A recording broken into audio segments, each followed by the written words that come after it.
What's going on, everyone? So the San Antonio Spurs still trying to fill out and round out the roster. Kind of look at things and go like, what do they really need? How do they really need to fill it? Right? They still have one open roster spot after they signed Lindy Waters, which I don't really get the signing, if I'm being honest, personally.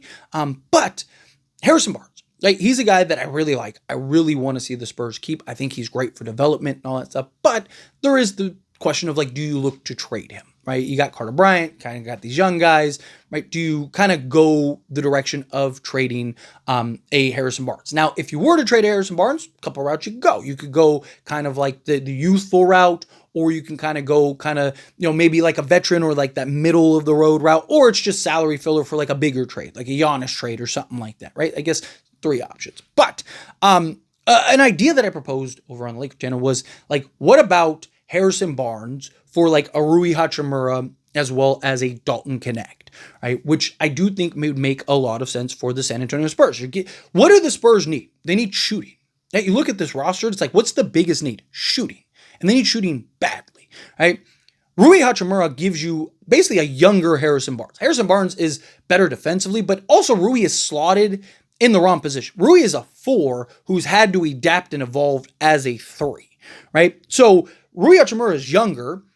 I mean, go look at their stat. They're identical as far as like their stat line stuff. Harrison Barnes wasn't great defensively last year.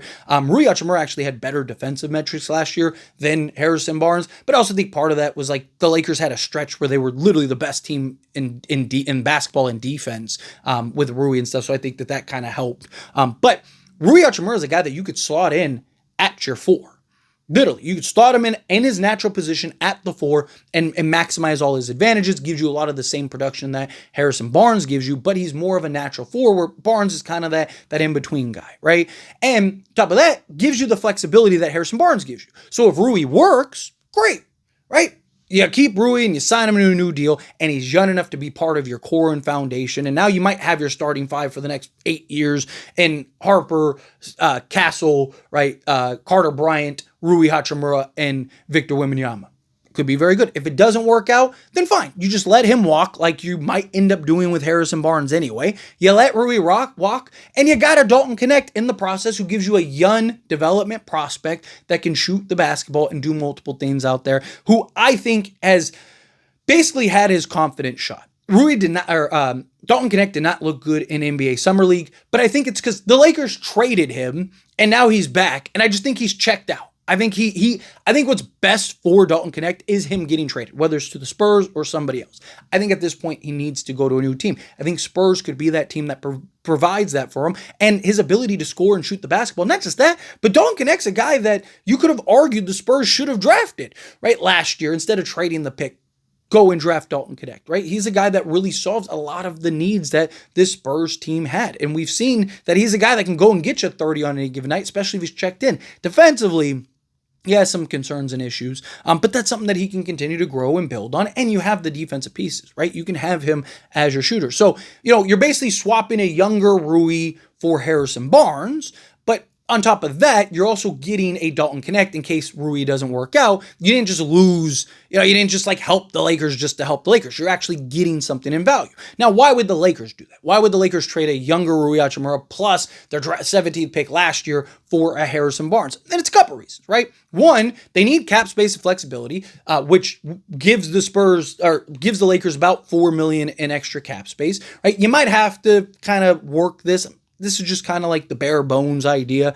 I understand, cap implications and, hard cap and all that stuff. So again, but Spurs aren't like that far off, right? They're in that they could absorb it if they needed to. They kind of figure it out and maneuver it. You'd fill your roster spots. Now you don't have to go and find somebody to fill the spots. They can make it work. They can make it happen if they want it to happen. But for the Lakers, they land a guy in Harrison Barnes who gives them more experience for a team that's trying to win right now. So they get more experience on a guy that's very similar as far as production goes to Rui Hachimura, but historically has been better offensive or defensively, more switchable, more athletic, which is something that the Lakers really need. But on top of that, they clear cap space and they open up a roster spot, which allows them now to go and bring in another guy. They're linked to like Al Horford and DeAnthony Melton, and there's guys like Nikola Vucevic who are reported that might end up getting bought out. So for the Lakers, it's not just you're bringing in Harrison Barnes, right? It's you're bringing in Harrison Barnes plus potentially an Al Horford or a DeAnthony Melton or a Nikola Vucevic or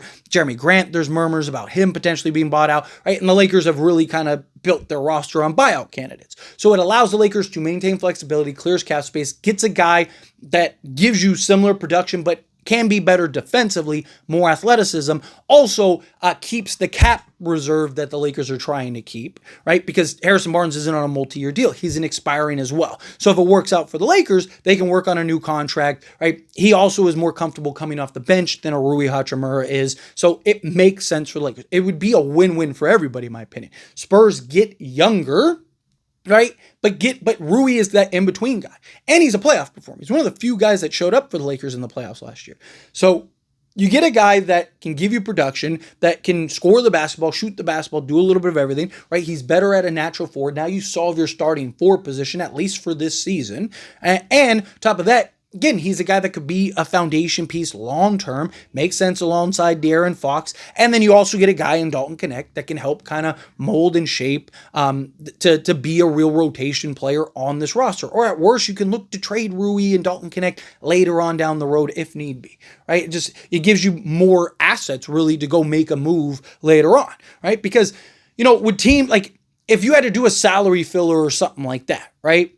Teams would probably be more willing to take on a Rui Hachimura who's younger and could potentially be a piece for them, and a Dalton Knecht who could be that, rather than a Harrison Barnes, unless you're just doing a straight salary dump. But does that really make sense for the Spurs? So I think it's a trade that really helps the Lakers kind of maximize what they need to maximize, round out their roster better, as well as gives the Spurs the pieces that they need to kind of continue to grow and develop and stay in this youth movement, right? Because, again, outside of that, like, what are you going to get for Harrison Barnes? Right? Like, more likely than not, you're either keeping him or he's going to be, like I mentioned, salary filler in a bigger trade. Where this, I think, again, like, I know Laker fans aren't going to love the idea of it, but again, you can't look at it through a keyhole. You're getting more than just Harrison Barnes. It's the cap's flexibility. It's the better fit, right? Harrison Barnes gives you, again, better versatility defensively, right? Like, Spurs had a lot of injuries and issues, and they weren't a good defensive team, right? So, like, Harrison Barnes was kind of like your one defensive guys last year that could give you production. So, and defensive rating is based on, the units that are out there and stuff. So I think it makes sense for the Lakers. I think it makes sense for the Spurs. Spurs get younger. They get some pieces that make a ton of sense for the roster. Get some guys with some real upside and some real potential, where Harrison Barnes kind of is the guy he is. Like, what he's going to be. What he brings. And that's exactly the kind of guy that the Lakers need, while you kind of solve your starting four spot and some of that mix. So I like the trade. Let me know your thoughts and opinions down in the comments. That being said, if you haven't liked this video, hit that like button. Helps me a lot. So we enjoy these types of videos, and I truly appreciate it. Not subscribe to the channel, hit that subscribe button, turn on the bell notifications. Appreciate y'all. See you in the next one. Thank you.